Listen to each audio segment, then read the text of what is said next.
Friday Night Blitz is brought to you by Featherstone Cabinetry, Harns Furniture, and Sweetwater Spirits and Resorts. Your Blitz starts now.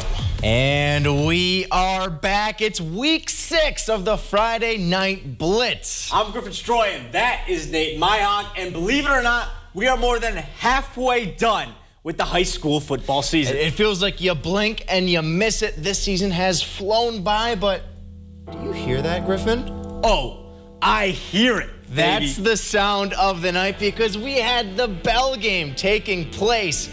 Undefeated Rhinelander hosting ANTIGO. We pick it up with the Hodags leading 7-0 in the second quarter. And they're driving with the football, but facing 4th and 9, Jackson Smith slings it out to Caden Neary, who fights his way for an 11-yard gain and a Hodag first down. And just a few plays later, Neary once again, but this time he's going to take the handoff, follow his blockers, and plow into the end zone for a touchdown. It's 14-0 Rhinelander, but the Robins weren't done.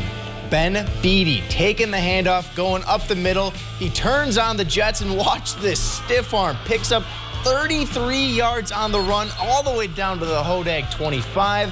And a big down right here with less than 2 minutes until the half. ANTIGO facing 4th and 4. The play action pass is bobbled and picked off by Cole Worrell. He takes it all the way back, 87 yards for the score. That gives Rhinelander a 21-0 lead. The Hodags remain undefeated. They beat ANTIGO 42-0, and that's Rhinelander's most ever point scored in the bell game.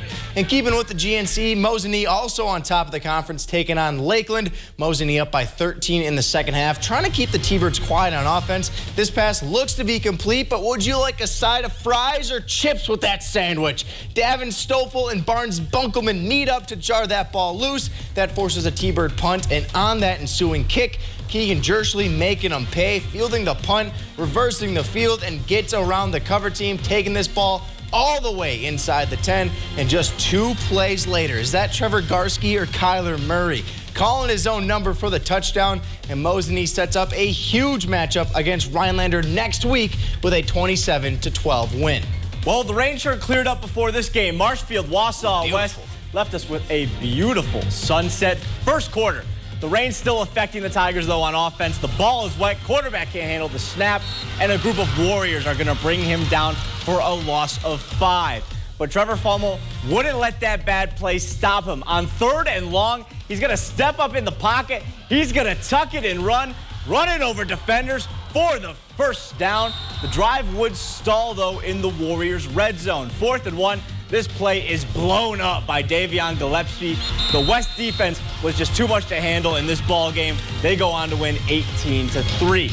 Now, sticking in the Valley Football Association, Stevens Point with a huge win against DC Everest at home. The Panthers win this ball game of a score 24-20, and they remain atop the conference standing.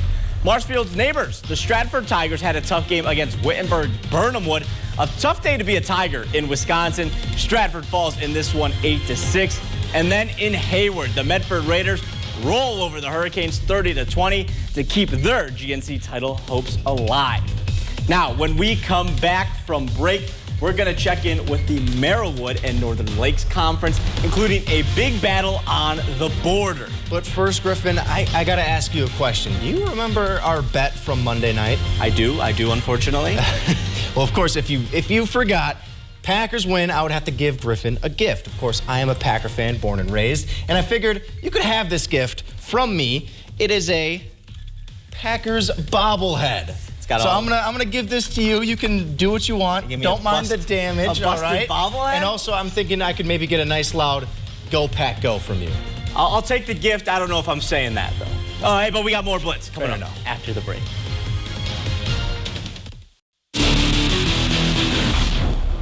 And welcome back to the Blitz. Now, Griffin, a few weeks ago, you made the trip all the way north to Hurley. You said it was one of the best high school football atmospheres in the entire state. Oh, it was incredible. Tailgating, the band, I mean, it felt like the entire town was at the game watching their team. I mean, hey, you thought so highly of it, I had to go check it out myself.